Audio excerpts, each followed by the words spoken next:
बच्चों, good morning बच्चों, कैसे हो तुम लोग। पिछले जो भी हम लोग छोटे क्वेश्चन किए थे, आपको पता है कि मैंने आप सभी को दो आव्यूहों के गुणनफल पे सब्जेक्टिव और ऑब्जेक्टिव क्वेश्चंस करा दिए थे। ठीक है, मुझे उम्मीद है कि आप एक्सरसाइज 3.2 आप बना लिए होइएगा। छोटू, उसमें कुछ क्वेश्चन है, ऑब्जेक्टिव्स है एक आध दो, और उसमें कुछ सब्जेक्टिव प्रश्न जो भाषा वाला है। तो आज के इस एपिसोड में हम आपको क्या करेंगे, जो एनसीईआरटी का एक्सरसाइज 3.2 में 21 और 22 नंबर जो क्वेश्चन पैराग्राफ है यानी अनुच्छेद वाला प्रश्न है, उसको डिस्कस करेंगे। शायद आप लोग छोड़ दिए होंगे।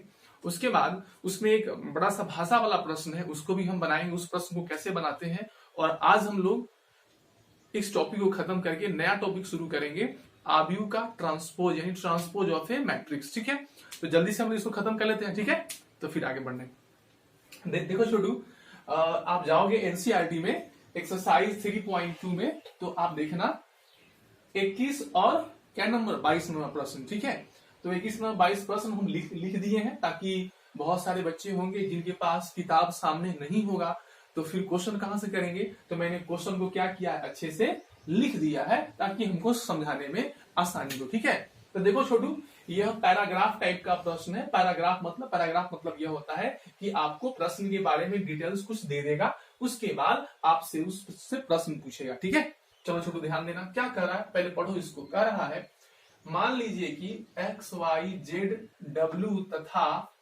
टी क्रमशः 2/n 3/k 2/p n/3 तथा p/k कोटि के आव्यूह है। मतलब छोटू, यह x जो है, y जो है, z w और कौन p जो है आव्यूह है, और सब का कोटि दिया हुआ है। x का कोटि यह हो गया, y का कोटि यह हो गया, z का कोटि यह हो गया, w का कोटि यह हो गया, पता है।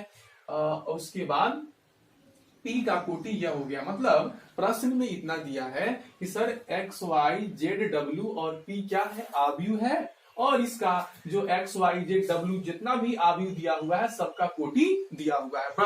प्रश्न में आव्यूह दिया हुआ है और उसका क्या दिया हुआ है, कोटि, और कोई नई बात नहीं है। प्रश्न में क्या दिया हुआ है बताओ, प्रश्न में आव्यूह दिया हुआ है और उस आव्यूह का क्या दिया हुआ है, कोटि, बस इतना ही बात दिया हुआ है, और कोई बड़ी लेंदी चीज नहीं। ठीक है, अब प्रश्न आपसे पूछता है कि P Y plus W Y के परिभाषित होने के लिए एन के तथा पी पर क्या प्रतिबंध होगा। मतलब पी वाई और W Y, P Y plus W Y का मान निकले, है ना, इसका मान आए, यह परिभाषित हो, तो कहता है कि एन के पी में क्या संबंध होगा। ठीक है छोटू, चलो हम बनाते हैं इसको। तो बताओ, सबसे पहले प्यारे बच्चों आप बताएंगे कि प्रश्न में क्या दिया हुआ है। प्रश्न में दिया हुआ है, सिर्फ प्रश्न में आव्यूह दिया हुआ है और उस आव्यूह का ऑर्डर दिया हुआ है, और कोई नई बात नहीं। ठीक है, एकदम सिंपल सा है, आव्यूह ऑर्डर सबको पता है। तो इस अनुच्छेद वाला प्रश्न में, पैराग्राफ वाला प्रश्न में आव्यूह दिया हुआ है और आव्यूह का क्या है सर, ऑर्डर है। ठीक है, अब ये इससे दो प्रश्न किया है, 21 नंबर और 22 नंबर। तो चलो फिलहाल हम लोग 21 नंबर को बनाते हैं। देखो छोटू कैसे बनेगा। ठीक है, देखो कह रहा है कि पी वाई और डब्ल्यू वाई परिभाषित होगा। मतलब P Y plus W Y का मान, P Y plus W Y निकालना है। अच्छा, तुम ही होशियार है, बताओ P Y plus W Y निकालना है, तो बताओ, तो पी वाई निकालेंगे और डब्ल्यू वाई निकालेंगे तब ना सबको जोड़ेंगे, नहीं ना समझ में आया। पी वाई में डब्ल्यू वाई को जोड़ना है, तो तुम पी वाई निकाल लोगे और डब्ल्यू वाई निकाल लोगे, तब ना दोनों को जोड़ोगे। तो पहला काम क्या होगा सर, पी वाई ज्ञात करना। दूसरा काम क्या होगा, डब्ल्यू वाई ज्ञात करना। और जब पी वाई डब्ल्यू वाई आ जाएगा तो सबको जोड़ देंगे, बस एक तो काम करना है। चलो छोटू, तो निकालते हैं हम लोग पी वाई। चलो, तो सबसे पहले प्रश्न में क्या दिया गया है सो हम लिख लेते हैं। सोल्यूशन पे ध्यान दो। कहता है आव्यूह x का जो ऑर्डर है बेटा 2/n है, यानी आव्यूह x का जो ऑर्डर है वह कितना है, 2/n है।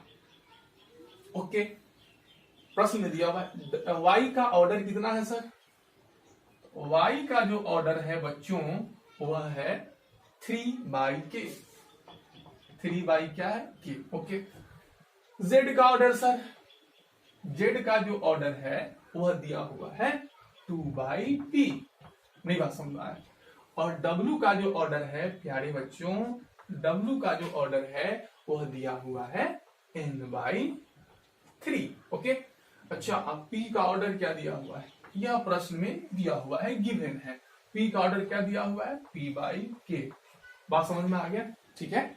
चलो अब कहता है py प्लस wy परिभाषित होगा। तो तू अभी पढ़ा कि सर py में wy को जोड़ना है तो सबसे पहले क्या ज्ञात करना पड़ेगा, py। अब p और y का ऑर्डर पता करना पड़ेगा ना, तो क्या होगा, तो देखो यहां से p का ऑर्डर क्या है सर बताओ तो, p का ऑर्डर कहां गया, p/k। तो लिखना पड़ेगा p का ऑर्डर क्या है सर, p/k। अच्छा p में y से गुना करना है। अच्छा y का ऑर्डर क्या होगा, y का ऑर्डर आ जाओ इधर, y का ऑर्डर हो गया यहाँ बड़ा वाला y होगा, क्योंकि हम लोग आव्यूह को बड़े लेटर से डिनोट करते हैं। चलो y का ऑर्डर 3 कितना k। अच्छा एक बात बताओ, हमको py निकालना है तो py कब परिभाषित होगा, py कब निकलेगा, तो लिखेंगे p इंटू वाई, p में y से तभी गुना संभव होता है जब पहले वाले में कॉलम की संख्या और दूसरे वाले में रो की संख्या क्या हो, बराबर हो। तो बताओ छोटू py कब संभव है, p में y से गुना करना कब संभव है, जब p में कॉलम की संख्या और y में रो की संख्या क्या हो, बराबर हो। तो लिखना पड़ेगा py संभव होगा, py संभव होगा यदि k किसके बराबर हो, p में कॉलम की संख्या y में रो की संख्या के बराबर हो। तो p में y से तभी गुना संभव है जब यह वाला k 3 के बराबर हो जाए, यह तभी संभव है। बात समझ में आ गया, क्लियर है, बात समझ में आ गया।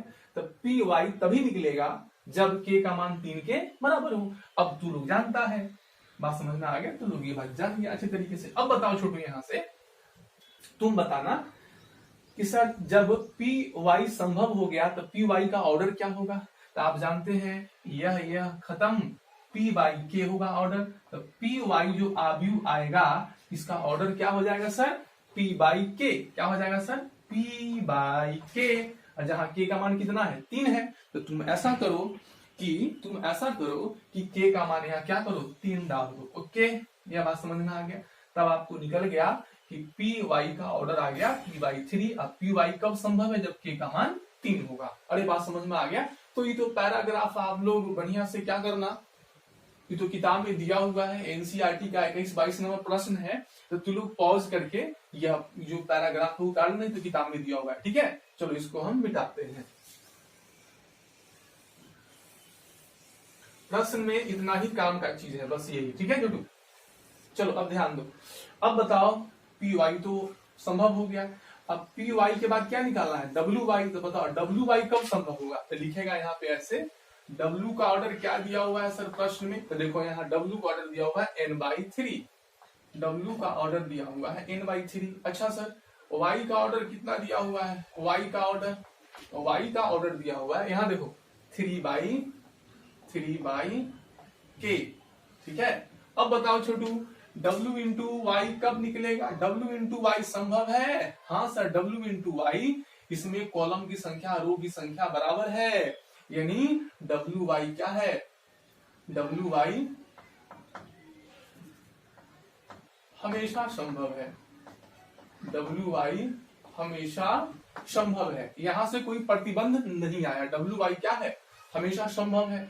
अब छोटू यहां से बताओ wy, w में y से गुना करेंगे, wy का ऑर्डर क्या होगा, यह सेम है, खत्म। तो कितना होगा, n/k हो गया ऑर्डर, किसका हो गया ऑर्डर, n/k, wy का ऑर्डर हो गया। चलो अब फिर यहां से ध्यान देना, अब हमको आ गया py चला आया, wy चला आया। अब क्या निकालना है, py प्लस wy।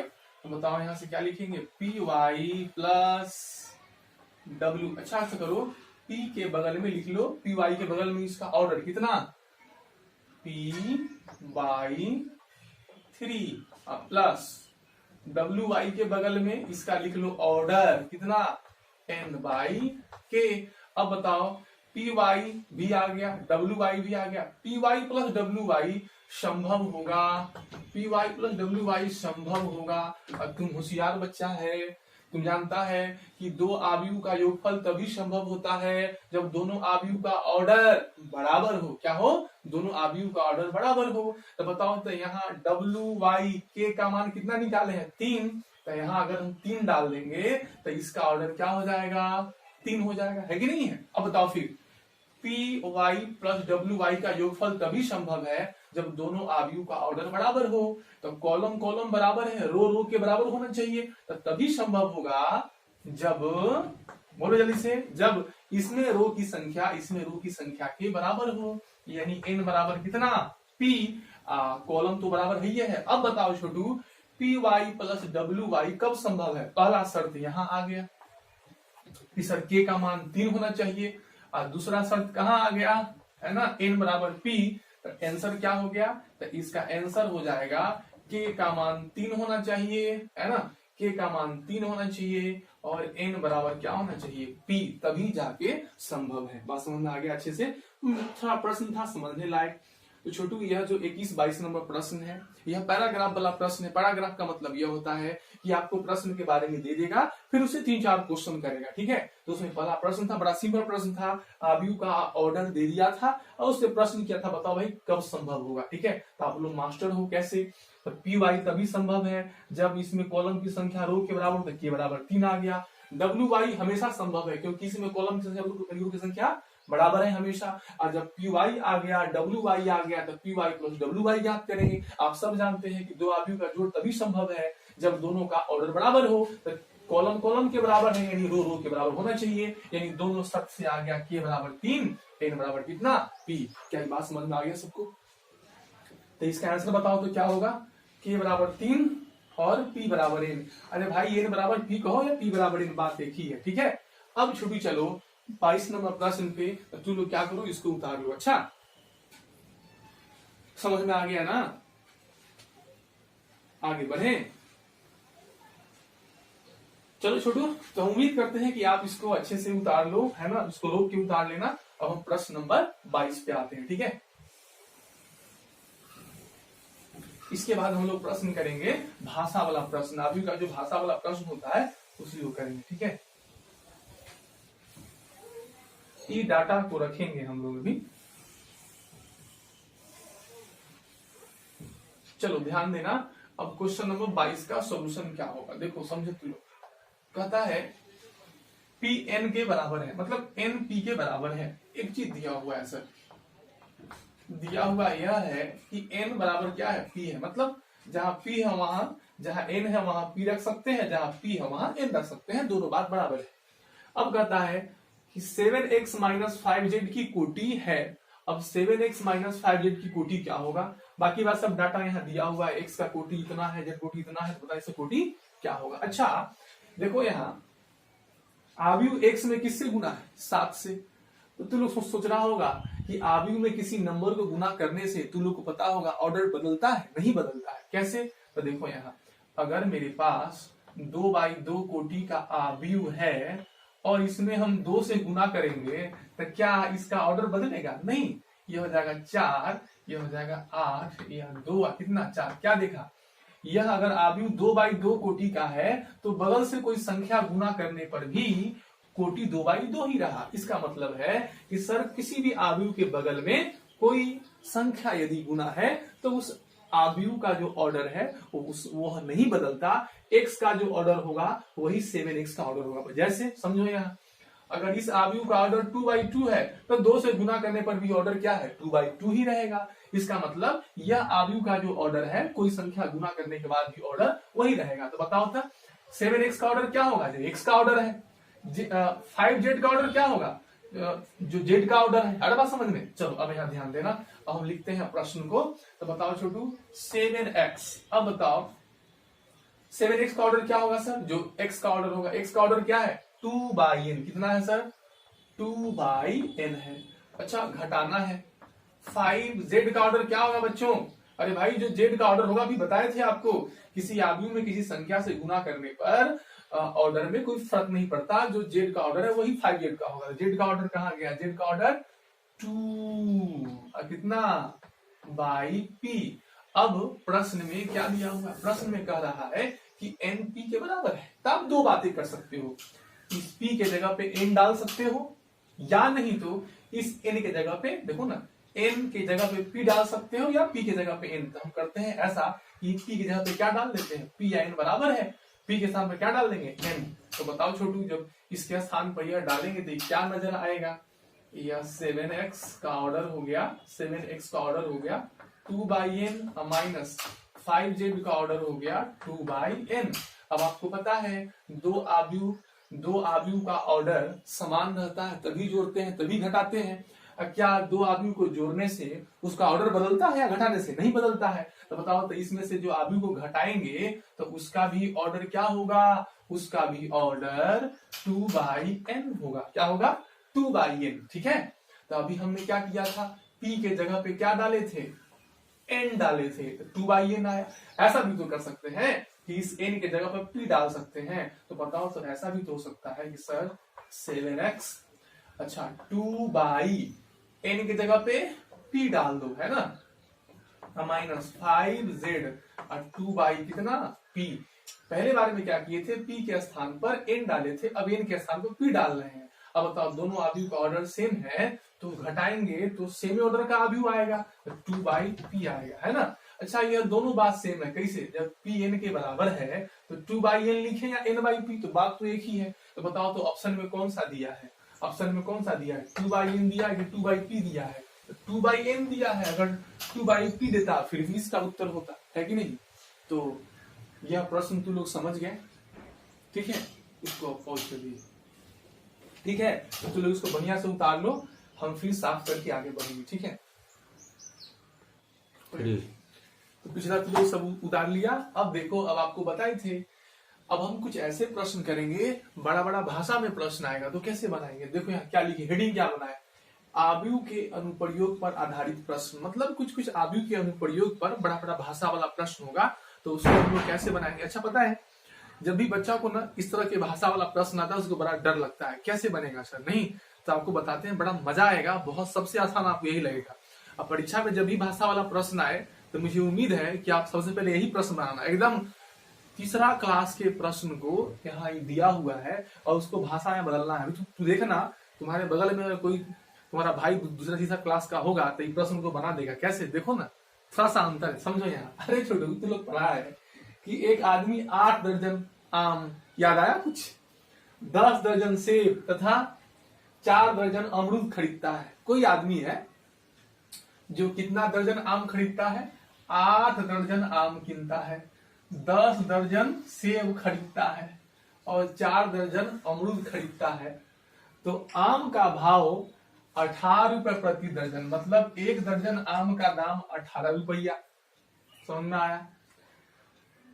एक दर्जन सेब का दाम 9 रुपया और कितना, एक दर्जन अमरूद का दाम 6 रुपया। तो आव्यूह के प्रयोग करके फलों का दाम बताना है, कुल फलों का दाम बताना है। तो सुनो छोटू, अगर यह प्रश्न कहाँ होता, दूसरा तीसरा क्लास में होता तो तू लोग कैसे बनाता। देखो ना, बड़ा हंसी भी आता है, इतना आसान प्रश्न है।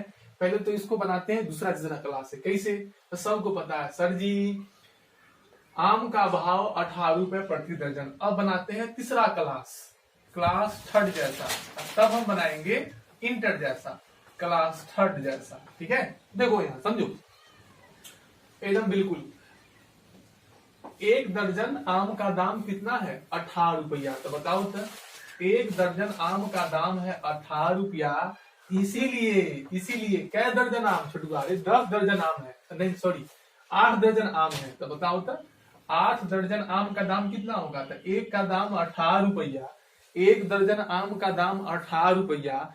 तो किसी को भी बोलेंगे कि 8 दर्जन आम का दाम, तो 18 गुना 8 यानी 18 की 44 से 140 रुपया हो गया।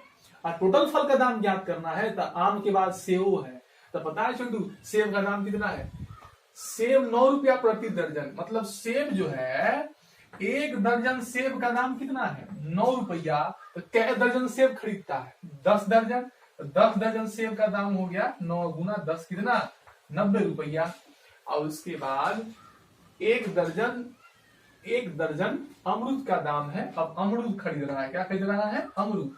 एक दर्जन अमरूद का दाम 6 रुपया है, तो अमरूद क्या दर्जन किना है? अरे बोल भाई, 4 दर्जन तो कितना हो गया? 6 चौका 24 रुपया। अब बताओ टोटल फल का दाम। अरे पता है तीसरा क्लास के है कि नहीं है?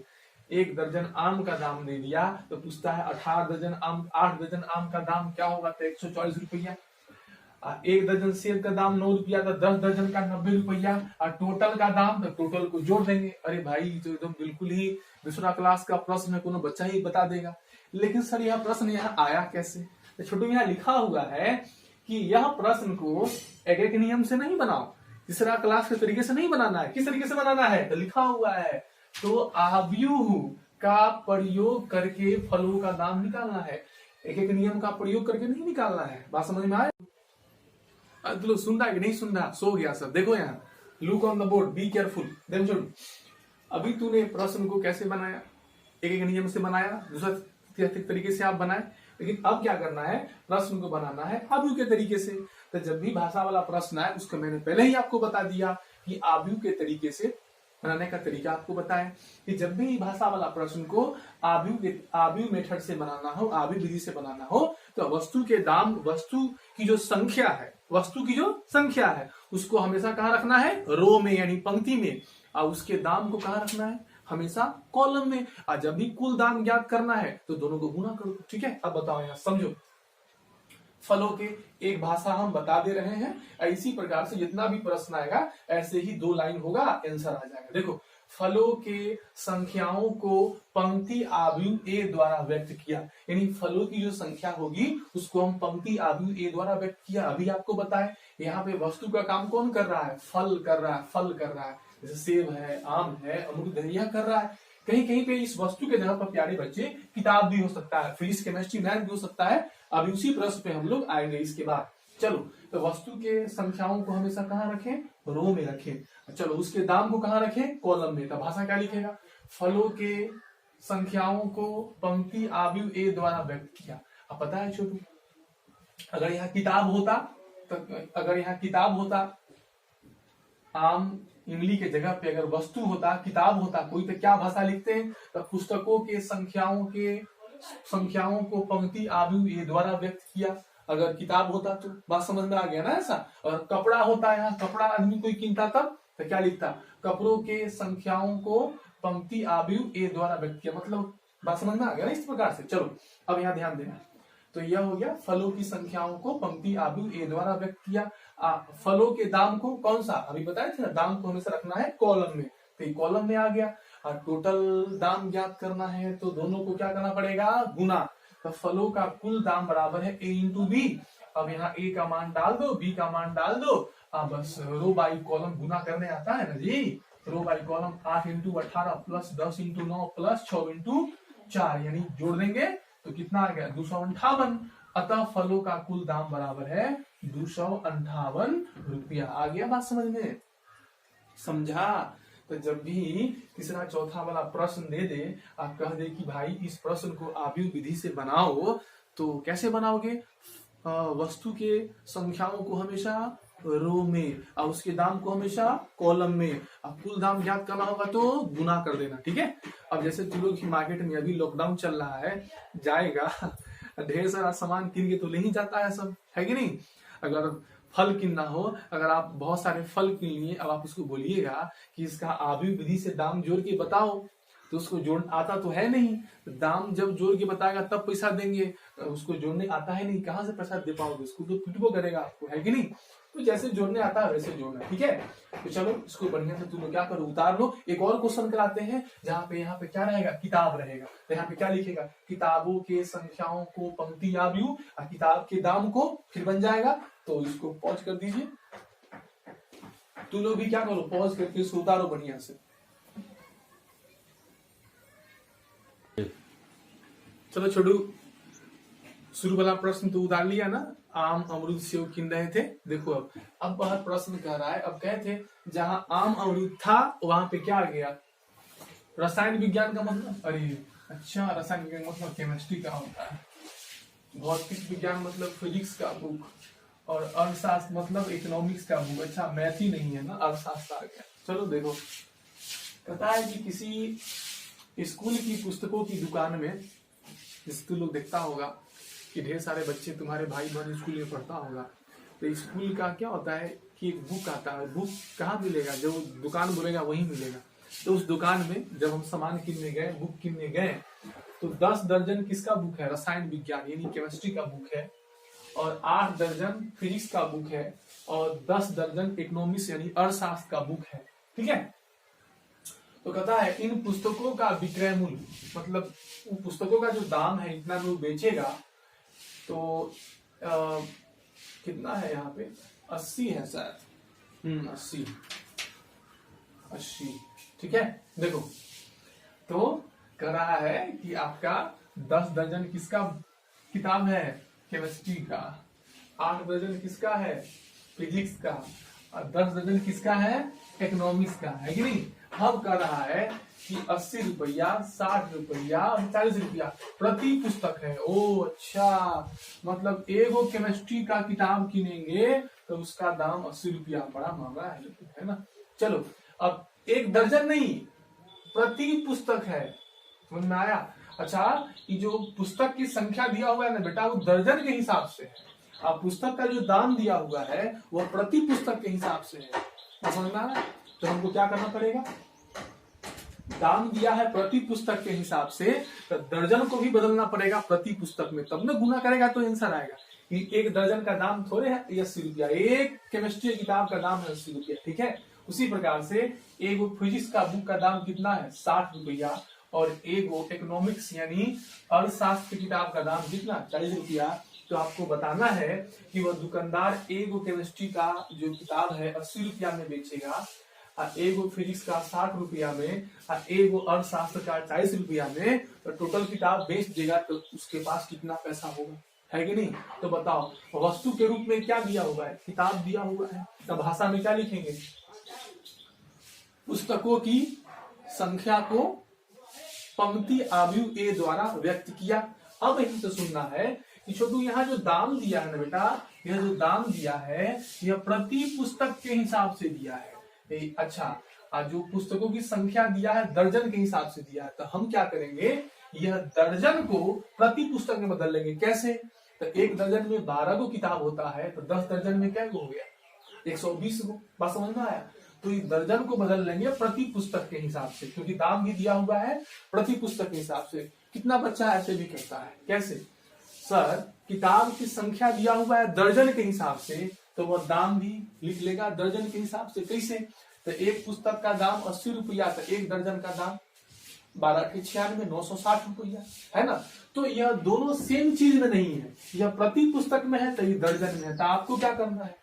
आप दाम को रहने दो प्रति पुस्तक में, तो पुस्तक को संख्या को बदल लो प्रति पुस्तक में, या नहीं तो अगर किताब की संख्या को रहने दो दर्जन में, तो दाम को बदल लो दर्जन में। दोनों में से एक काम कर लो। तो हम ऐसा करते हैं, दाम को रहने देते हैं प्रति पुस्तक में, और यह जो पुस्तक की संख्या ही है इसको हम बदल लेते हैं प्रति पुस्तक में। ठीक है। तो चलो बच्चों, तो लिखेगा भाषा में कैसे? तो पुस्तकों की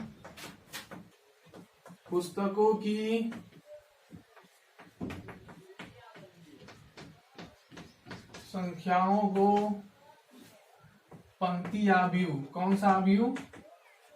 वहां था फलों की संख्या को, यहाँ पुस्तकों की संख्या को पंक्ति आव्यूह ए द्वारा क्या किया?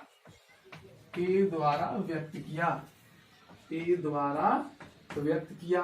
तो बताओ, तो यहाँ से ये बराबर क्या होगा? अच्छा, आप बताए थे कि दाम है प्रति पुस्तक, तो पुस्तक की संख्या को ही बदलना पड़ेगा प्रति पुस्तक में। तो 1 दर्जन में 12 गो की किताब, तो 10 दर्जन में क्या गो? 120 गो होगा। बस समझना है। चलो ठीक, 1 दर्जन में 12 गो, तो 8 दर्जन में 12 × 96 पुस्तक हो जाएगा। किसका? फिजिक्स का। अर्थशास्त्र का 10 दर्जन है, तो क्या वो किताब? 10 दर्जन में 120 किताब हो गया। बात समझ में आया? यह वो किताबों की संख्या प्रति पुस्तक में आ गया। ठीक है। फिर भाषा, दामों को, पुस्तकों के लिए दामों की हो गया पुस्तक की संख्या। अब क्या होगा? पुस्तक के दाम। तो क्या लिखेंगे? पुस्तकों के दाम को कौन सा? तो वस्तु की संख्या को, पुस्तक की संख्या को रो में, और पुस्तक के दाम को कॉलम में। तो पुस्तकों के दाम को स्तंभ आव्यू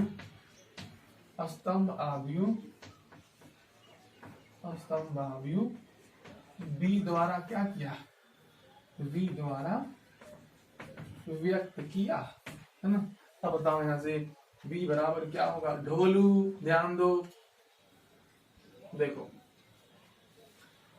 चलो 80 रुपया, एक पुस्तक का दाम 80, एगो फीस का दाम 60, एगो अर्थशास्त्र का दाम कितना 40, है ना। तो इसीलिए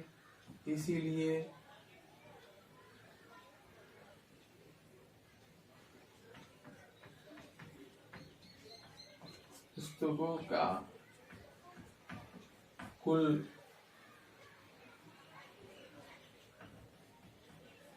विक्रय मूल्य बराबर क्या होगा, बोलो ना, ए गुना बी।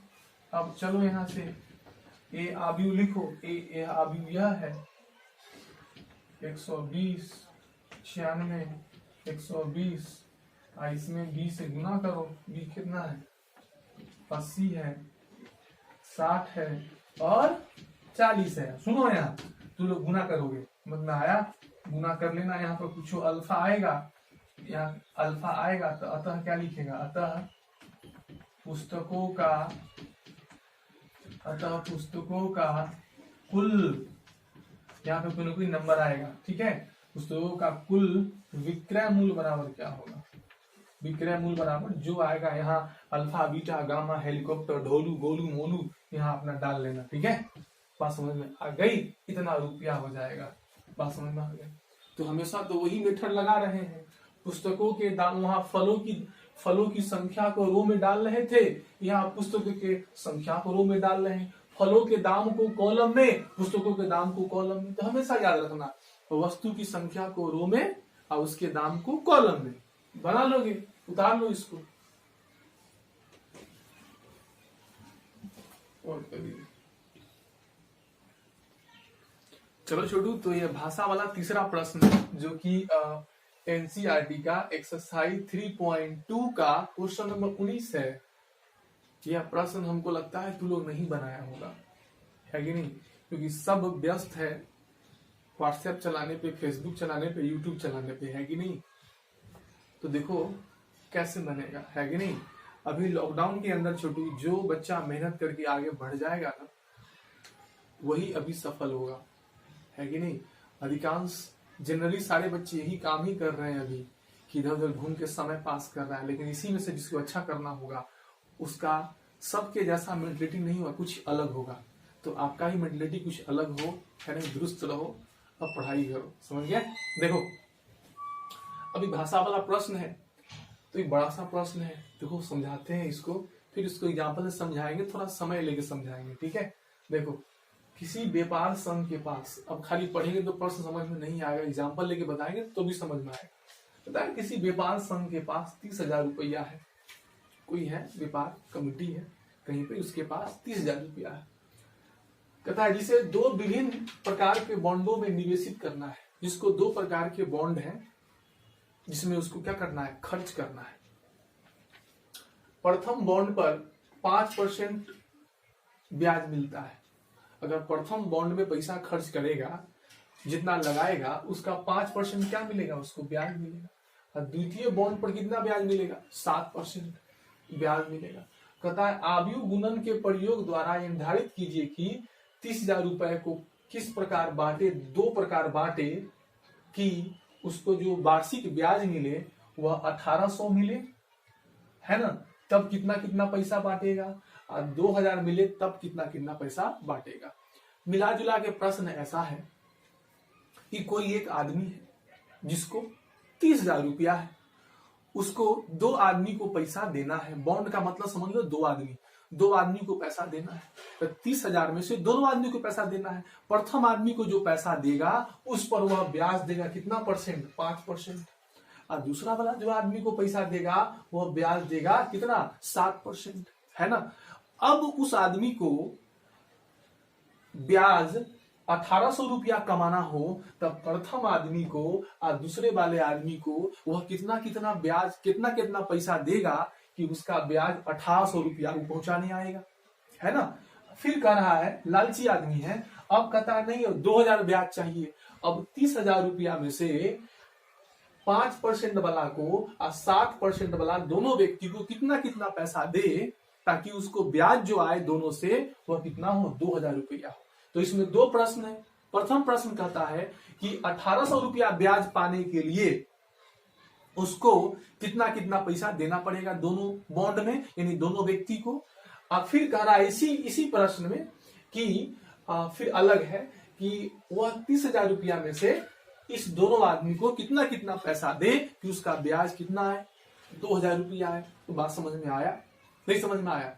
चलो इसको यहां पर समझाते हैं। जैसे मान लो अभी लॉकडाउन का समय है, खर्च भी बढ़ रहा है और पैसा इनकम भी नहीं है। तो सपोज करो कि हमारे घर में मेरी पत्नी है, हमारे पास 30,000 रुपया है। बात समझ में आया? 30,000 रुपया है और दूरा पे अभी लॉकडाउन का समय है। दो दोस्त आया और दो दोस्त आके बोलता है कि हमको पैसा चाहिए। एक वो दोस्त बिल्कुल करीब है, मतलब जो हमेशा साथ में रहता है, तो जाहिर सी बात है उसका ब्याज हम कम लेंगे। और एक वो दोस्त है जो बहुत दूरी का दोस्त है, तो उससे ब्याज अधिक लेंगे। ठीक है। अब 30,000 रुपया है, घर में गए कि भाई पैसा लाइए, दो आदमी, मेरा दोस्त आया हुआ है उसको देना है। घर में बोल रहा है, जो घर में है वो बोल रहे हैं कि सुन लीजिए अभी लॉकडाउन का समय है, स्कूल वाला भी नहीं मानेगा, वो भी पैसा लेगा। वो फोन किया था पैसा के लिए। तो सुनिए, पैसा को इस प्रकार से दीजिएगा ताकि ध्यान रहे 1800 रुपया ब्याज आना ही चाहिए दोनों से मिला के। अब हम दिमाग लगा रहे हैं कि 30,000 में से कि दोनों को कैसे कैसे पैसा बांटे कि हमको जब दोनों ब्याज लौटाने आए तो 1800 रुपया ब्याज पूर जाए। बात समझ में आ गया? यह पहला प्रश्न। फिर कह रहे हैं, फिर अंदर से डिमांड हुआ कि नहीं नहीं नहीं, नहीं सुन लीजिए, कि जो 30,000 रुपया है वो दोनों आदमी को इस प्रकार से दीजिएगा ताकि 2,000 रुपया ब्याज आए। अरे बात समझ में आया? नहीं आया? देखो अब कैसे बनेगा। तो यहाँ पर व्यक्ति नहीं है प्यारे, यहाँ क्या है, बॉन्ड है। वहां पर दो व्यक्ति था, यहाँ बॉन्ड है। तो लिखेंगे, अगर दो आदमी होता तो क्या लिखते, माना प्रथम व्यक्ति को x रुपया दिया तथा दूसरे व्यक्ति को 30,000 में जितना बचेगा उतना ही ना देंगे, यानी 30,000 माइनस x। तो यहाँ क्या है, व्यक्ति की जगह पे बॉन्ड है। तो भाषा क्या लिखेगा? तो सबसे पहले ऐसा करते हैं, हम इस प्रश्न का ना जो दिया हुआ डाटा है सो लिख लेते हैं। समझ में आया? कि प्रश्न का डाटा लिख ले रहे हैं ताकि इधर मिटाएंगे। चलो, कितना रुपया उसके पास है? उसके पास टोटल रुपया जो है 30,000 है। अरे बात समझ में आया? चलो, प्रथम बॉन्ड में, फर्स्ट बॉन्ड में कितना ब्याज मिलता है? 5% रुपया, 5%। द्वितीय बॉन्ड में, सेकेंड बॉन्ड में कितना ब्याज मिलता है? छोटुआ बोलना। सेकेंड बॉन्ड में मिलता है 7% का ब्याज। ठीक है। अब कह रहा है कि यह दोनों बॉन्ड में 30,000 रुपया को कैसे कैसे दे कि उसका ब्याज जो है 1800 रुपया आ जाए। यह पहला प्रश्न है, 1800 रुपया आ जाए। और दूसरा में कितना ब्याज 2000 आ जाए, यह दूसरा प्रश्न है। तो भाषा क्या हो, मतलब को भाषा में क्या लिखें? हम जानते हैं कि पहला बॉन्ड में कितना रुपया खर्च किया, नहीं जानते हैं, तो लिख लेंगे, माना कि प्रथम बॉन्ड में वह आदमी कितना x रुपया निवेशित किया। जब x रुपया 30,000 में से x रुपया वह दे दिया तो कितना बचा? 30,000 माइनस x बचा ना। तो लिखेंगे भाषा में ऐसे, इसका सॉल्यूशन होगा ऐसे, माना कि प्रथम बॉन्ड में कितना x रुपया तथा दूसरे बॉन्ड में कितना रुपया? तो टोटल रुपया 30,000 है, x रुपया इसको दे दिया तो बचा कितना? 30,000 माइनस x। तथा दूसरे बॉन्ड में 30,000 माइनस x रुपया क्या किया? निवेशित किया। निवेशित किया। अरे बात समझ में आया? क्लियर है? चलो ओके। अब अभी आपको बताए थे हम कि वस्तु वाला प्रश्न में वस्तु को रखते, वस्तु की संख्या को रो में और उसके दाम को कहा कॉलम में। ब्याज वाला प्रश्न में जो पैसा खर्च करेगा या जो ब्याज देगा, जितना पैसा मूलधन, उसको रखना है रो में और ब्याज को कहा कॉलम में। अब बताओ, जो रुपया खर्च किया है वो कहाँ रहेगा रो में, और जो ब्याज सब है वो कहाँ रहेगा कॉलम में। तो लिखना पड़ेगा ऐसे। माना ए बराबर कितना, तो ए आव्यूह में क्या रखेंगे, जो पैसा खर्च किया है, तो जो पैसा खर्च किया रहेगा रो में x हो जाएगा, और कितना 30,000 माइनस x हो गया। और जो ब्याज है कौन सा आव्यूह, कॉलम आव्यूह, तथा b बराबर क्या होगा कॉलम में। अब प्रथम बॉन्ड में कितना परसेंट ब्याज मिलता है 5%। 5% का मतलब 5/100। और दूसरा बॉन्ड में कितना 7%। और वहां कुल मूल्य निकालता था तो गुना करता था ना, यहाँ कुल ब्याज निकालेंगे तो गुना करना पड़ेगा। लेकिन प्रश्न में दिया है कुल ब्याज 1800 होना चाहिए, तो लिखना पड़ेगा ऐसे। प्रश्न से इसको गुना करेंगे तो कुल ब्याज आएगा, कितना कह रहा है 1800 होना चाहिए, तो लिखेंगे प्रश्न से कितना, दोनों आव्यूह गुना करना पड़ेगा।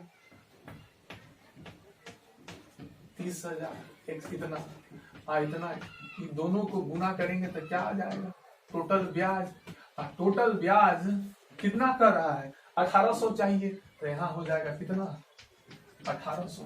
तो बताना है कि प्रथम बॉन्ड में और द्वितीय बॉन्ड में कितना पैसा खर्च करेगा, तो इसको गुना करके 1800 के बराबर करके x का मान निकाल लेंगे। और x का मान क्या देगा, प्रथम बॉन्ड में निवेशित किया गया रुपया, और जब x का मान चला है तो दूसरे बॉन्ड में 30,000 में से x घटा लेंगे। अब चलो इसको क्या करो, गुना करो, बराबर करो, आ जाएगा। तो चलो ना, यह डाटा था, आगे बढ़ते हैं। तो जो पैसा निवेशित किया या पैसा जो दिया उसको कहाँ रखना है रो में, अब ब्याज को हमेशा किसमें कॉलम में। ठीक है, 30,000 माइनस x। हाँ यहाँ रखिएगा 30,000 माइनस x। कैमरामैन अंकल भी प्रश्न को अच्छे से समझ रहे हैं, देख लीजिए। बताए यहाँ 30,000 हम लिख दिए, तो बताया 30,000 माइनस x है। देखो तू लोग नहीं सीख पा रहा है, लेकिन वो जरूर सीख गए हैं। बूढ़े हैं, क्या करोगे, 80 बरस उम्र है, फिर भी कैमरामैन कर रहे हैं, समझ लो स्टूडियो में। कुछ समझ नहीं रहा। 80 बरस के आदमी जिनका दिमाग आउट ऑफ कंट्रोल हो गया, आउट ऑफ रेंज बाहर हो गया, कैपेसिटी खत्म हो गई, वो भी समझ रहे हैं। तो लोग तो अभी एकदम चकाचक। देखो रो बाई कॉलम गुना करो, हाँ x इंटू 5/100 प्लस जी। कैमरामैन अंकल फिजिक्स केमिस्ट्री दोनों सीख जाएंगे लगता है। 80 बरस की उम्र में कहीं मेडिकल न निकाल ले, मेडिकल या आईटी निकाल ही लेंगे। ठीक है, 20-22 बरस की उम्र में कुछ नहीं निकालेगा, गेंडा है तुम लोग। तो देखो पूना करो, मुंह छा गई, लेकिन अभी तक अकल नहीं आई तुम लोग को जो कैसे पढ़ना है, खाली घूम रहा है। गुना करो इसमें, look on the board.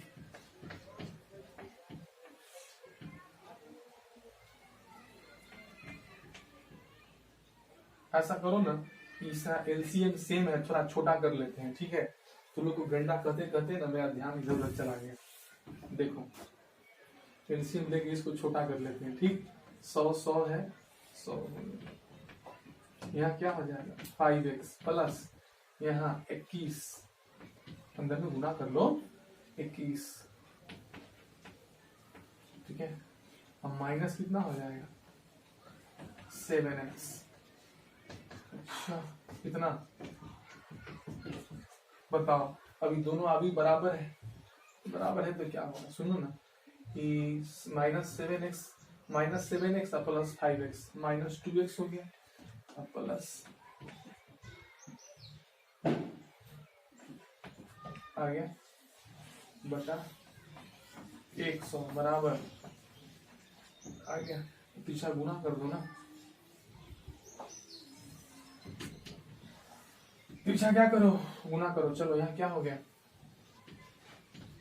-2x plus कितना 2,10,000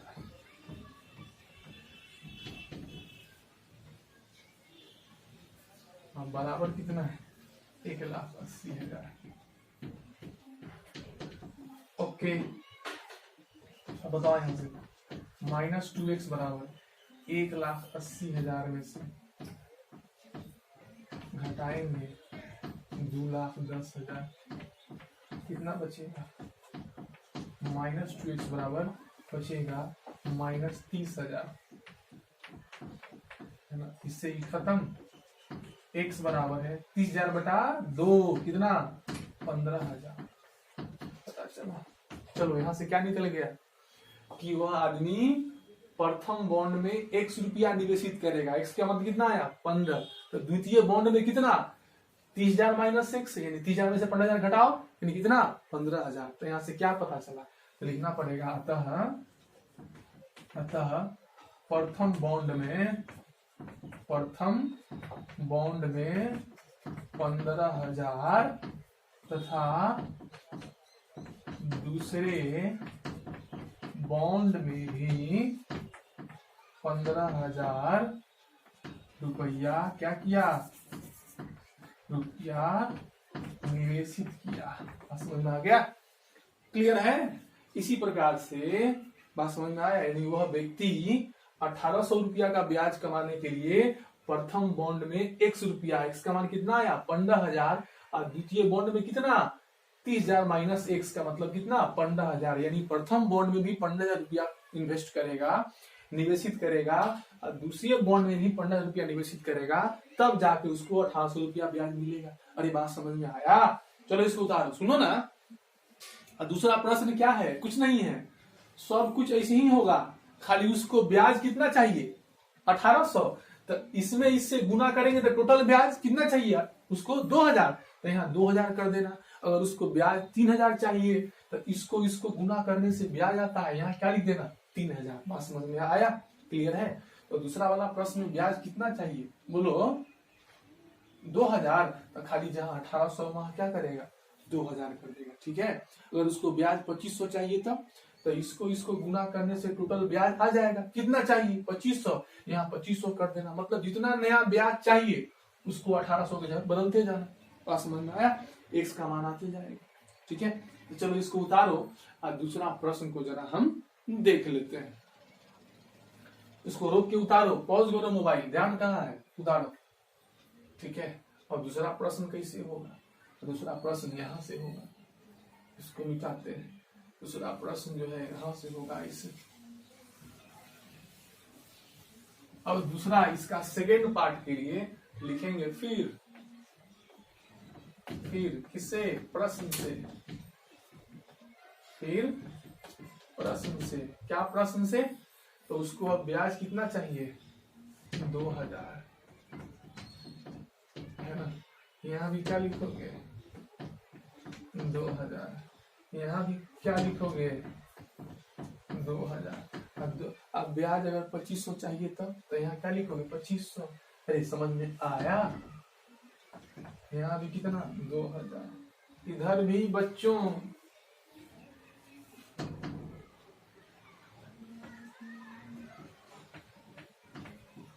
अब क्या करेगा, अब घटा उठा के आंसर ले आएगा ना सेम तरीके से।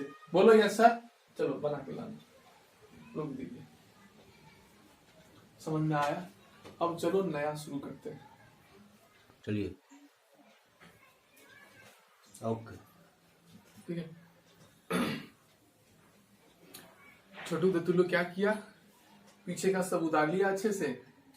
पीछे अभी आपको बताएं कि एनसीईआरटी का 21 और 22 नंबर प्रश्न एक्सरसाइज 3.2 का जो ऑब्जेक्टिव था पैराग्राफ वाला था, बना लिए, यस या नो, बना लिया, ओके।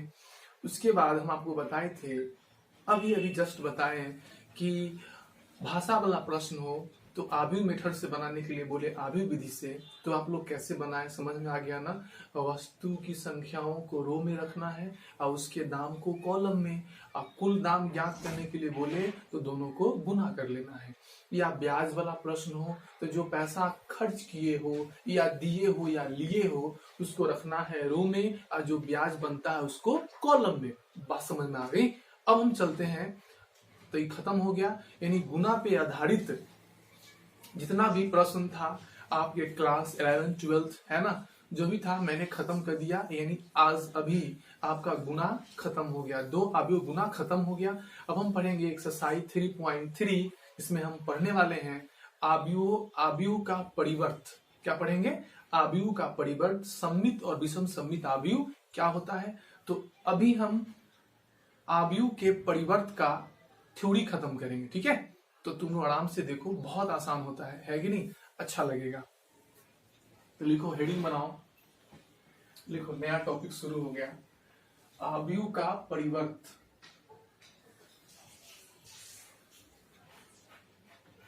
अवयव का परिवर्त, अवयव का परिवर्त। इसका सुनो ना, परिवर्त का इंग्लिश होता है ट्रांसपोज। क्या होता है? ट्रांसपोज। तो आपको बताए थे कि जब भी का लगा रहे तो इसका इंग्लिश करना हो तो अंतिम वाले का इंग्लिश पहले। तो बताओ तो, अवयव का परिवर्त, परिवर्त का इंग्लिश ट्रांसपोज, का इंग्लिश ऑफ, अवयव का तो पता है मैट्रिक्स, यानी इसका इंग्लिश हो जाएगा ट्रांसपोज, ट्रांसपोज ऑफ, ट्रांसपोज यानी परिवर्त का, transpose of A matrix, of A matrix, अवयव का परिवर्त। तो आज के इस लेक्चर में जो अभी हम नया टॉपिक शुरू किए हैं, इसमें हम क्या करेंगे?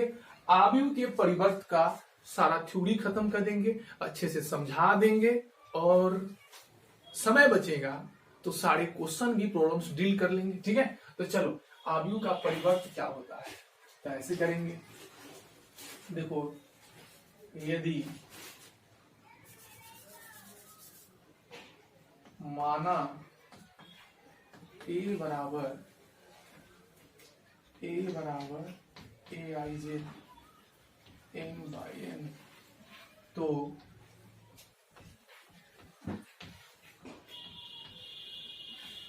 अवयव ए के परिवर्त, सुन लो, परिवर्त बोलने में हिंदी ठीक नहीं लग रहा, समझ में आया? तो परिवर्त का इंग्लिश क्या सिखाए थे? ट्रांसपोज। तो हिंदी कम बोलेंगे, इंग्लिश अधिक बोलेंगे, समझ में आया? तो इसका इंग्लिश क्या होगा? ट्रांसपोज। हम लोग सभी मिलजुल कर परिवर्त को ट्रांसपोज ही बोले। देखो, तो माना ए बराबर इतना, ए कोई अवयव है जो m बाई n कोटि का है, तो अवयव ए के परिवर्त को, यानी अवयव ए के ट्रांसपोज को ए के माथा पर डैश देके, या है ना, जैसे किसी आदमी का ब्याह शादी होता है तो देखता होगा उसे दूल्हा रहता है क्या, टोपी पहने रहता है। तो ये अवयव ए है, तो ये क्या होगा? टोपी वाला। अगर ये लड़की है तो उसमें जो सब में जो टोपी वाला लड़का होगा, शेरवानी टोपी पहने होगा, उसका दूल्हा होता है। ठीक उसी प्रकार से यह अगर अवयव ए है तो ये टोपी वाला उसका क्या होगा?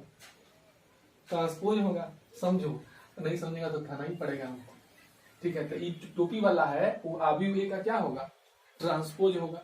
चलो ध्यान दो, या ए के माथा पर बड़का टी से, या ए के माथा पर बड़का टी से, बात समझ में आ गया?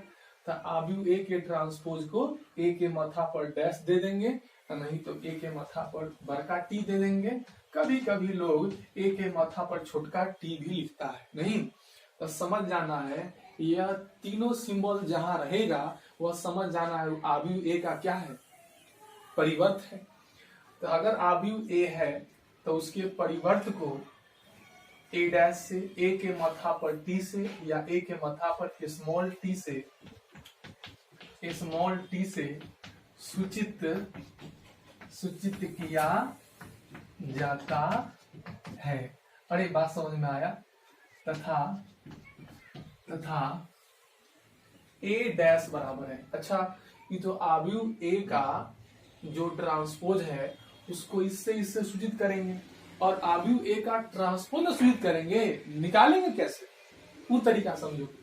तो आव्यूह ए के ट्रांसपोज को निकालेंगे कैसे, तो ए डैश बराबर होता है ऐसे, सुनो और देखो ए डैश बराबर क्या होगा, ए जे आई। अच्छा, आव्यूह ए में ए आई जे था, ए डैश में ट्रांसपोज में क्या होगा, जे आई, है ना।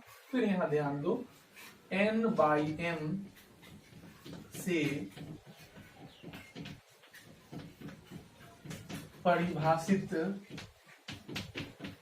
किया जाता है। ठीक है, अब ध्यान से समझो, पूरे कंसेप्ट को समझ लो और हम पिक्चर बना के भोलू का और समझाएंगे इसको, क्या वो बात इसमें याद रखना है, जिससे आपको पूरा अच्छे से समझ में आ जाएगा। ठीक है, और सुनो, इस सब को पढ़ के रिवीजन भी कर लेना है, अभी ही कर लेना। ठीक है, देखो तो कहता है कोई आव्यूह यदि ए है, कोई आव्यूह ए है, क्या रे बताओ तो आव्यूह का ऑर्डर कितना है, m बाई n है। तो कोई आव्यूह यदि m बाई n कोटि का आव्यूह है, कोई आव्यूह a है, तो इसके परिवर्त को किससे, a डैश या a के माथा पर t से या a के माथा पर स्मॉल t से सूचित किया जाता है कि नहीं। अब किसी को लग रहा है खाली थ्योरी, अच्छा बताओ अगर कोई आव्यूह b है तो इसके ट्रांसपोज को किससे सूचित करेंगे, माथा पर क्या लग जाएगा तो इसका ट्रांसपोज बन जाएगा, तो माथा पर मौरी पहना देंगे, डैश चढ़ा देंगे, या नहीं तो ठीक है। क्या नाम है अंकल, ठीक रिकॉर्डिंग हो रहा है, चलो देखिए, या नहीं तो आव्यूह बी के ट्रांसपोज को सूचित करना है तो माथा पर टी लिख दिए। और कितना बच्चा सोच रहा होगा कि आव्यूह बी के ट्रांसपोज को टी से क्या सूचित करते हैं, तो आप बचपने से पढ़ते आ रहे हैं। बताओ तो नेचुरल नंबर का पहला अक्षर n रहता है, तो नेचुरल नंबर के समुच्च को, प्राकृतिक संख्या समुच्च को कैपिटल n से, ठीक उसी प्रकार से ट्रांसपोज का पहला अक्षर t है, इसीलिए आव्यूह b के ट्रांसपोज को b के माथा पर t लिख देते हैं, या b के ट्रांसपोज को इससे भी सूचित करेंगे। बात समझ में आ गया। फिर बताओ अगर कोई आव्यूह c है, ढोलू गोलू मोलू, ध्यान दो, अगर कोई आव्यूह c है तो इसके ट्रांसपोज को, तो कहे थे ना किसी आव्यूह के ट्रांसपोज को सूचित करना हो तो उसको लिखो और उसके माथा पर डैश दे दो, या नहीं तो उसके माथा पर टी दे दो, बड़का टी, या नहीं तो उसके माथा पर छोटका टी। तो यह अगर आव्यूह c है तो यह सब उसका क्या कहलाएगा, ट्रांसपोज कहलाएगा। आया बात समझ में। क्या नाम है अंकल साहब, आप सीखें किसी आव्यूह के ट्रांसपोज को व्यक्त करना हो तो उसके माथा पर क्या चढ़ा देंगे, क्या पहना देंगे, डैश, या नहीं तो बड़का टी, एबीसीडी में से टी घिंच लाएंगे उसके माथा पर डाल देंगे, बात खत्म हो गई। बात समझ में आए। अब देख लीजिए, तू लोग नहीं सीख रहा है लेकिन जरूर आईटी निकाल लेंगे। पहला ग्रीज ऑफ बुक वर्ल्ड में नाम होगा, 80 वर्ष के व्यक्ति आईटी कंप्लीट करेंगे। देखो ध्यान देना। अब देखो यार, अब छोटू अगर आव्यूह ए दिया हुआ है तो उसका ट्रांसपोज जो अच्छा n बाई m हुआ तो ये कैसे हुआ, कैसे निकला, तो अब हम ट्रांसपोज निकालेंगे कैसे, तो जरा यहाँ देखो, जरा समझो। सर यह आव्यूह ए है तो उसके ट्रांसपोज में क्या हुआ है, कॉलम रो में आ गया, और रो किस में चला गया, कॉलम में। अच्छा, रो व कॉलम अदला बदली हो गया है कि नहीं है, बात समझ में आया। तो जब कोई आव्यूह दिया हुआ हो और इस आव्यूह का ट्रांसपोज निकालना हो तो जो आव्यूह दिया गया है उसमें ट्रांसपोज में क्या हो गया है, आव्यूह ए में क्या करने पर ही मिला है, तो सर आव्यूह ए में रो और कॉलम को अदला बदली कर देने से, अदला बदली का इंग्लिश क्या होता है, इंटरचेंज कर देने से। तो जब भी आपको आव्यूह का ट्रांसपोज प्राप्त करना हो तो जो आव्यूह दिया गया है उसमें रो या कॉलम को क्या करो, अदला बदली कर दो। रो व कॉलम को अदला बदली करने से प्रभाव क्या पड़ेगा? इसका ऑर्डर यदि m/n है और रो व कॉलम इंटरचेंज करेंगे तो इसका ऑर्डर भी क्या होगा? पलट जाएगा। तो यहां से 3 बातें आपने सीखा। पहला बात क्या सीखा? किसी आव्यूह के ट्रांसपोज को किससे व्यक्त करेंगे? उसके माथा पर डैश देके, उसके माथा पर बड़का टी देके या उसके माथा पर छोटका टी देके, पहला। और दूसरा, किसी आव्यूह का ट्रांसपोज प्राप्त कैसे करेंगे, निकालेंगे कैसे? तो निकालेंगे रो को कॉलम में और कॉलम को रो में बदल के, यानी रो व कॉलम को अदला बदली करके, ठीक है। और तीसरी बात, रो व ट्रांसपोज निकालने से प्रभाव क्या पड़ेगा? तो सर उसका पहले ऑर्डर यदि m/n है तो अब ऑर्डर क्या होगा? उलट जाएगा। पहले ऑर्डर यदि m/n था तो अब ऑर्डर उल्टा n/n हो जाएगा, नहीं? तो यहां से 3 बातें याद रखना, याद करें। आप ही भोलू का बाप भोलू जब पढ़ा तो 3 बात को याद रखा।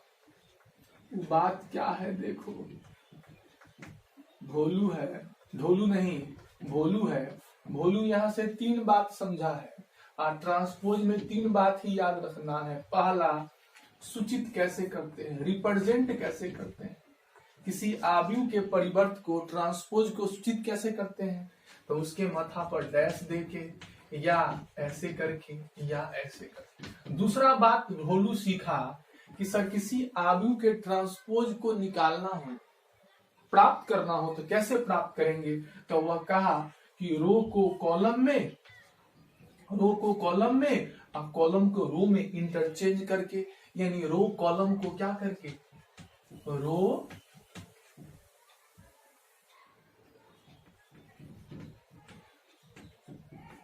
कॉलम को क्या करके, इंटरचेंज करके। इंटरचेंज का मतलब भोलू, इंटरचेंज का मतलब रो बन जाएगा, जो पड़ा है वह खड़ा हो जाएगा, जो खड़ा है वह पड़ा हो जाएगा, ठीक है।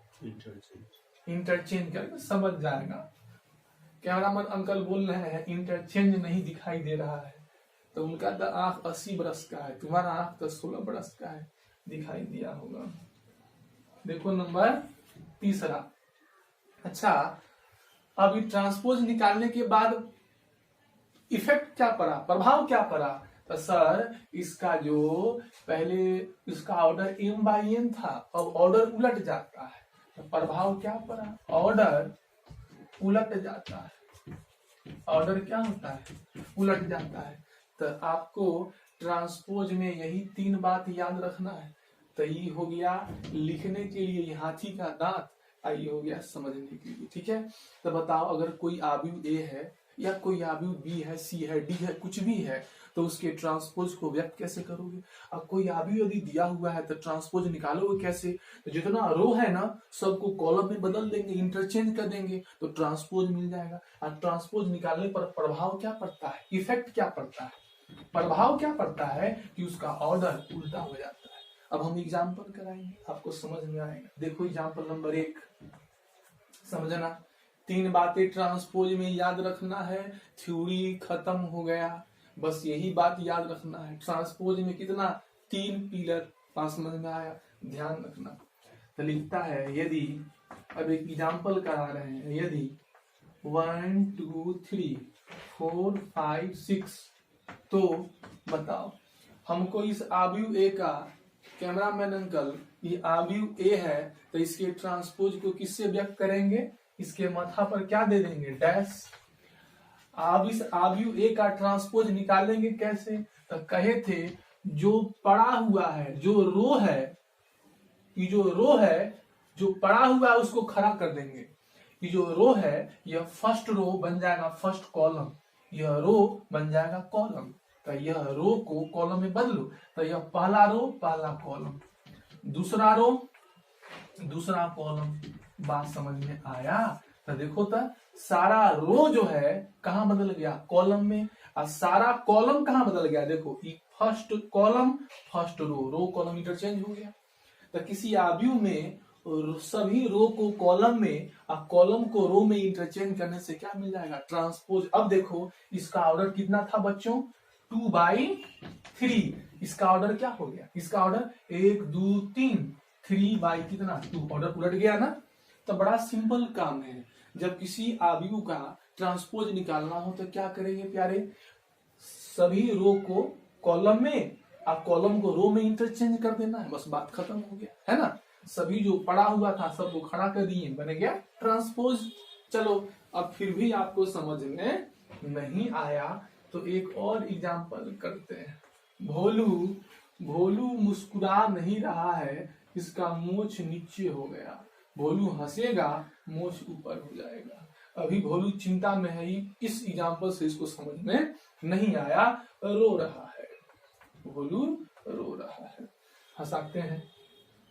देखो यदि b बराबर ABCD तो आपको बताना है b डैश बराबर क्या होगा, है ना। तो यह जो रो है वह कॉलम बन जाएगा, यह रो यह कॉलम AB, फिर यह रो यह कॉलम C और D। यह भी 2/2 था, यह भी क्या है 2/2, पलटेगा तो 2/2 ही रहेगा। अब भोलू हंस रहा है, अब भोलू हंस रहा है। बात समझ में आ गया। चलो पहले इसको उतारो, एक एग्जांपल और कराते हैं अच्छे से। तो भोलू कितना बात याद रखना है, भोलू बता रहा है 3 बात याद रखना है। पहला, किसी आव्यूह के ट्रांसपोज को सूचित कैसे करते हैं, किसी आव्यूह के ट्रांसपोज को निकालते कैसे हैं। तो रो और कॉलम को अदला बदली करके ट्रांसपोज निकालते हैं, और ट्रांसपोज निकालने से उसके ऑर्डर पर क्या प्रभाव पड़ेगा, उसका ऑर्डर उलट जाएगा। अगर 2/3 है तो 3/2 हो जाएगा। छोटू आया बात समझ में, आगे बढ़े, इसको उतार लो। अब भोलू खुश है, भोलू क्या है खुश है। देखो उतार लो तू लोग, समझ गया। तो किसी आव्यूह का ट्रांसपोज आप सीखें, क्या गो बात याद रखना है 3 गो। अब एक एग्जांपल लास्ट और करा देते हैं, तीसरा नंबर एग्जांपल। यदि यदि a बराबर है, ध्यान देना, यदि a बराबर 1 2 5 9 4 3, यार क्या बाई क्या कोटि का आव्यूह है 3/2।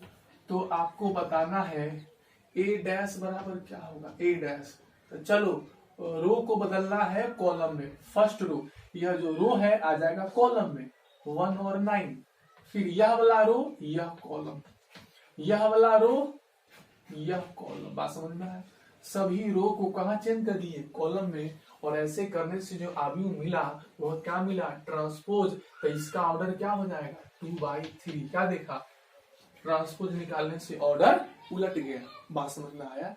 तो आपको पता चल गया कि सर हम किसी भी आव्यूह का ट्रांसपोज निकालते कैसे हैं और क्या प्रभाव पड़ता है और सूचित कैसे करते हैं। ठीक है, अब हम पढ़ेंगे, जब हमको मैट्रिक्स के ट्रांसपोज से जान पहचान हो गया तो हम जानेंगे इसका गुण क्या है। जैसे किसी भी आदमी से जान पहचान होता है देखकर, देखें या जान पहचान हो गया तब उसको जानते हैं वह चोर है कि ईमानदार है कि क्या है नहीं है, उसके गुण को बारे में ऑब्जर्व करते हैं। तो उसी प्रकार से हम लोग आव्यूह से तो जान पहचान हो गया, अब क्या पढ़ेंगे इसका क्या क्या इसका गुण है।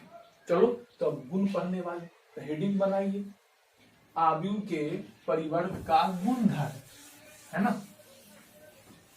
कैमरामैन अंकल देखिए ठीक से हो रहा है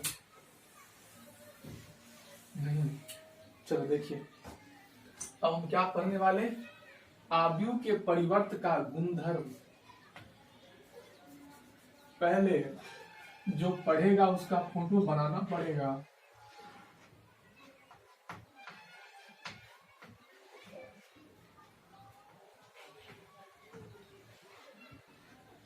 भोलू पढ़ने के लिए तैयार है, कितना अच्छा लड़का है।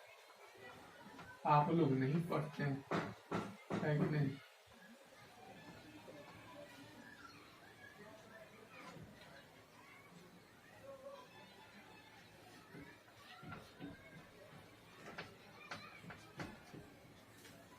चलो देखो, अब भोलू को 3 बातें याद हो गया। भोलू बोल रहा है मुझे 3 बातें याद हो गई। कितनी बातें? 3 बातें। चलिए अब भोलू क्या पढ़ेगा? अब ट्रांसपोज का गुण पढ़ेगा। अब इसको देखो समझ में आता है कि नहीं। तो लिखेगा आव्यूह के परिवर्त का गुणधर्म। अब प्यारे बच्चों, हम आपको हिंदी से इंग्लिश लगाना बताए थे।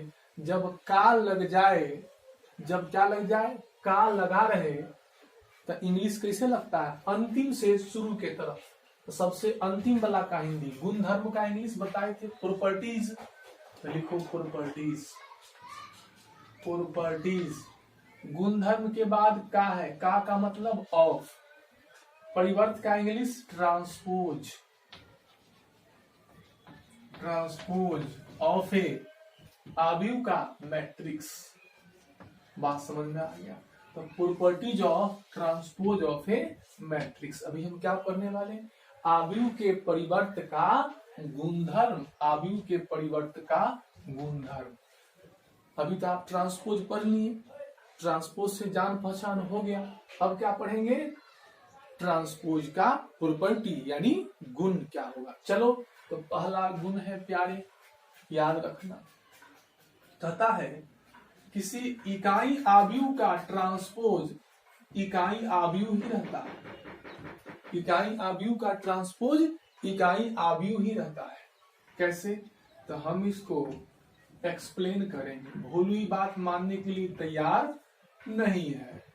चलो कैसे? तो तुम ले लो इकाई आव्यूह, ले लो इकाई आव्यूह ले लेते हैं 2x2 कोटि का। चलो अब इसका क्या निकालते हैं? हम निकालते हैं इसका ट्रांसपोज।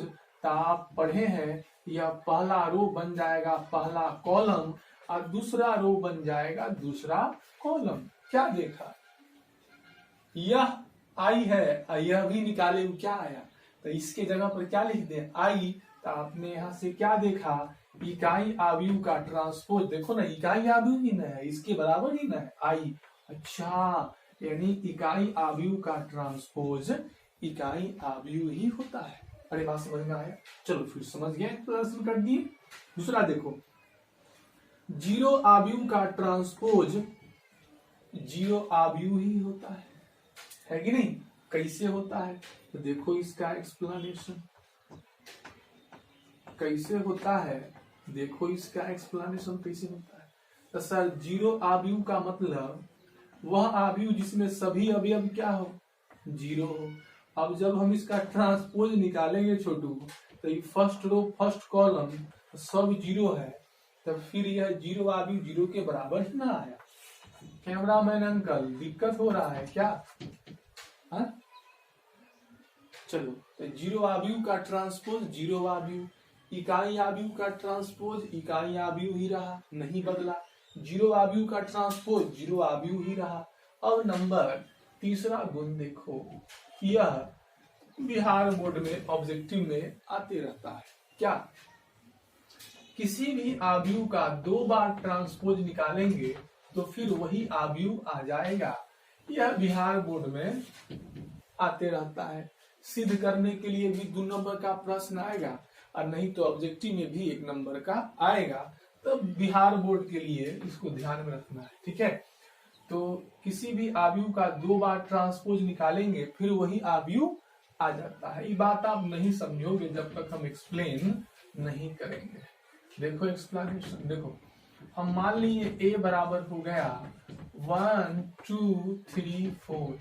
हम इसका क्या निकालते हैं? हम ए का निकालते हैं ट्रांसपोज ए डैश निकाले। तो आपको पता है किसी आव्यूह का ट्रांसपोज निकालने से क्या होगा?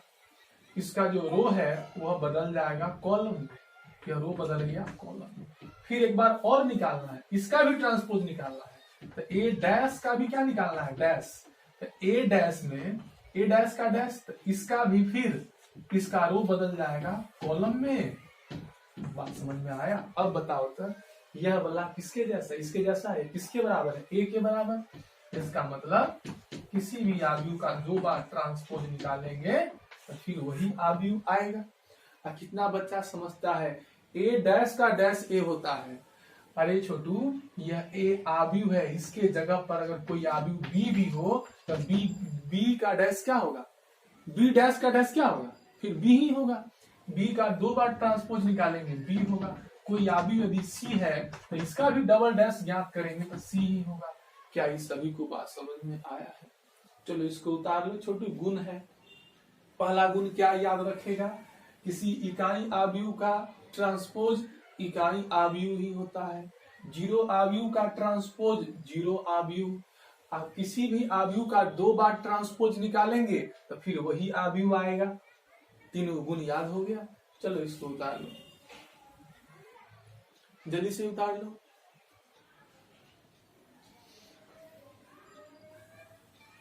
उतार लिया तो तुम लोग मोबाइल में ऐसे औरी से दबा के पॉज कर लो, उसके बाद उतारो। अब भोलू समझ में आया, भोलू हंस रहा है, इसका मतलब ग्रीन सिग्नल मिल गया।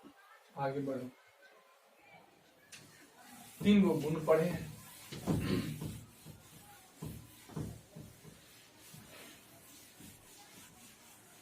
चलिए नंबर 4था गुण है प्यारे, कह रहा है कि K इंटू ए का ट्रांसपोज बराबर क्या होगा। K क्या है, कोई ना कोई संख्या। तो किसी आव्यूह में किसी संख्या से गुना करके ट्रांसपोज निकालना है तो आप ऐसे भी कर सकते हो, पहले ट्रांसपोज निकाल लो और बाद में संख्या से गुना करो, दोनों का मान एक ही होता है। अगर किसी आव्यूह में कोई संख्या गुना है तो आप उस आव्यूह में उस संख्या से गुना करके ट्रांसपोज निकालो, पहले गुना कर लो तब ट्रांसपोज ज्ञात करो, या पहले ट्रांसपोज निकाल के बाद में गुना करो, दोनों का मान एक ही होता है। तो देखो एग्जाम्पल में, तो 2 इंटू क्या है, ए डैश है, 2 इंटू ए डैश। तो क्या करेंगे, ए में 2 से गुना करके तब ट्रांसपोज निकालो, और नहीं से कितना लिखा ऐसे कर, पहले बोलेगा हम ए डैश निकाल लेंगे, अब बाद में 2 से गुना करेंगे। समझ में आया? अब मान लो कि आपके थाली में उजरका मिठाई है, ललका मिठाई है, तो कोई उजरका पहले खाएगा, अब बाद में ललका खा गया, ललका बाद में उजरका पहले, कोई दिक्कत नहीं ना। तो उसी प्रकार से यह पहले ट्रांसपोज निकाल लेगा तब बाद में गुना करेगा, तो इसका रिजल्ट क्या रहेगा, सेम रहेगा। एक और एग्जाम्पल देख लो, गेंडा लोग तो नहीं समझ रहा है। 3 इंटू ए का डैश बराबर क्या होगा बताओ छोटू, ध्यान देना। तो ए में 3 से गुना करके तब ट्रांसपोज निकाले या ट्रांसपोज निकाल के तब गुना करे, बात देखिए। बात समझ में आया? चलो तो आगे बढ़े, ध्यान देना। अब क्या नंबर 5। अब देखो कहता है 2 आव्यूह को आपस में जोड़कर, या 2 आव्यूह को जोड़ में रहे या घटाव में रहे, तो इसका क्या निकालना है, ट्रांसपोज। तो आप 2 आव्यूह को जोड़कर तब ट्रांसपोज निकालो, या अलग अलग ट्रांसपोज निकाल के तब जोड़ो, या 2 आव्यूह को घटा के तब ट्रांसपोज निकालो, या अलग अलग ट्रांसपोज निकाल के तब घटाओ, दोनों का मान बराबर होता है। तो यदि 2 आव्यूह आपस में जोड़ में है, यदि क्या है, 2 आव्यूह आपस में क्या है, जोड़ में है या घटाव में है, तो आप अलग अलग ट्रांसपोज कर सकते हैं। इसी का जनरलाइज करो, क्या करो, इसी का जनरलाइज्ड करो, इसी का generalized A1 plus minus A2 plus minus A3 dot dot और प्लस माइनस AN का डैश। तो 2 ही नहीं, 2 आव्यूह आपस में जुटा घटा हो तभी अलग अलग नहीं, 2 से ज्यादा आव्यूह भी आपस में जुटा घटा हो तब हम इसको भी अलग अलग कर सकते हैं। 2 ही नहीं, ढेर सारे के लिए। कैसे, तो A1 dash plus minus A2 dash plus minus A3 dash plus minus dot dot plus minus AN dash. समझ में आया? भोलू मुस्कुरा रहा है, उसके मुंह का साइज बढ़ेगा। लगता है धीरे धीरे मैथ खत्म होते होते यह चांद तारों को भी समेट लेगा। आगे बढ़े, चलो।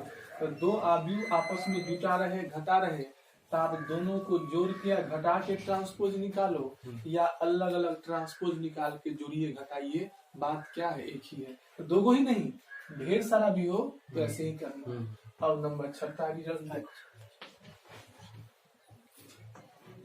A into B. तू लोग सेट थ्योरी में पढ़ा होगा डिमार्गन्स लॉ, याद है?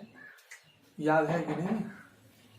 वहां डिमार्गन्स लॉ में जब कंप्लीमेंट निकालते हैं तो A इंटू बी का कंप्लीमेंट बराबर है B dash into A dash हो जाता है। तो यहाँ भी ट्रांसपोज में A इंटू बी का डैश बराबर है, अंतिम से शुरू होगा, B dash into A dash. तो आप दो आव्यूह को गुना करके तब ट्रांसपोज ज्ञात करो। लेकिन अलग अलग ट्रांसपोज करके अगर गुना करेंगे तो ऑर्डर बदल के गुना करना पड़ता है। अभी बात नहीं समझ में आएगा। भोलू का एक मोच नीचे की तरफ आ गया, मतलब आधा समझा। फिर से देखो, A इंटू बी इंटू सी का डैश बराबर क्या होगा? तो ऑर्डर उलट जाता है, अलग अलग डैश करेंगे तो इसका ऑर्डर उलट जाएगा। तो क्या होगा? C dash B dash A dash. तो सर 2 गो रहेगा, 3 गो रहेगा तभी? नहीं, कितना भी रहेगा गुना में सब के लिए ऐसा ही generalized. A1 into A2 into A3 dot dot n का डैश बराबर क्या होगा?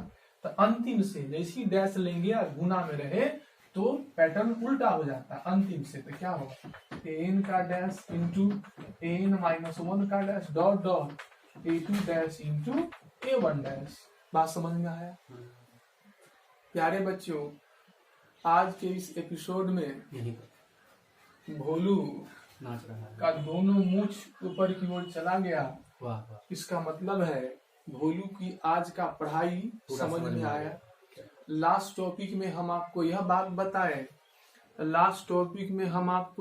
बताए किसी आव्यूह का ट्रांसपोज को सूचित कैसे करते हैं, उसके ट्रांसपोज को निकालते कैसे हैं, और ट्रांसपोज निकालने पर उसके ऑर्डर पर क्या फर्क पड़ता है। और चौथा बात, ट्रांसपोज का गुण पढ़े। ट्रांसपोज का गुण कै गो पढ़ा? 6 गो पढ़ा। पहला बोलो, किसी इकाई आव्यूह का ट्रांसपोज इकाई आव्यूह ही होता है। दूसरा, शून्य आव्यूह का ट्रांसपोज शून्य आव्यूह ही होगा। किसी भी आव्यूह का 2 बार ट्रांसपोज निकालेंगे तो वही आव्यूह फिर प्राप्त हो जाएगा। अगर किसी आव्यूह के बगल में कोई संख्या गुना है और उसका ट्रांसपोज निकालना है तो आप ट्रांसपोज निकाल के बाद में भी गुना कर सकते हैं। 2 या 2 से ज्यादा आव्यूह यदि जोड़ या घटाव में है और उसका ट्रांसपोज निकालना है तो आप अलग अलग ट्रांसपोज निकाल के जोड़ सकते हैं। और नंबर 6 क्या है? गुना। यदि 2 या 2 से ज्यादा आदि आपस में गुना में है तो उसका पैटर्न उलट जाएगा। अगर A इंटू बी का डैश है तो अलग अलग करेंगे तो इसका पैटर्न उलट जाएगा, B डैश A डैश हो जाएगा। ठीक है प्यारे बच्चों, आप सब मन लगा के पढ़िए और माता पिता का ध्यान रखिए, खास करके दादा दादी को भी ध्यान में रखना है, क्योंकि कोरोना वायरस जो है ऐसे तुम टीवी पर सुनता ही होगा, हम कोई खास जानकारी दे भी नहीं रहे हैं। हम वही बता रहे हैं जो समाचार में बतलाता है, आप भी वही सुन रहे हैं जो समाचार में बतलाता है। ठीक है, तो दादा दादी का ध्यान रखना है नहीं। और सुनो, एक जिम्मेदारी और बढ़ गया। हम आपको एक उत्तरदायित्व और सौंप दिए। ये तो आपका सिलेबस के साथ साथ पढ़ाई तो चलिए रहा है, और घर में जो छोट भाई बहन होगा, नहीं समझ रहे हैं, फिर से बोलना पड़ेगा। जैसे तुम्हारा सिलेबस खत्म करने की जिम्मेदारी हमारी है, उसी प्रकार से तुम्हारा भाई बहन स्कूल नहीं जा रहा होगा, इधर उधर खेल रहा होगा, तो शाम में आप भी पढ़ने के लिए बैठिए। उसका सिलेबस खत्म करने का जिम्मेदारी आपका है। आप परीक्षा में फेल करोगे, जिम्मेदारी हम तीनों पर आएगा, यूपीएस एकेडमी पर। आपका भाई बहन फेल करेगा, उसका जिम्मेदारी सारा बर्डन वो आप पर जाएगा। तो आपका दायित्व बनता है, डबल हो गया, खुद भी पढ़ना है और भाई बहन को भी पढ़ाना है। समझ में आया? तो ध्यान रखना। आज का एपिसोड यहीं पे खत्म हुआ है। Good bye, good night. Good bye, good night, bye bye.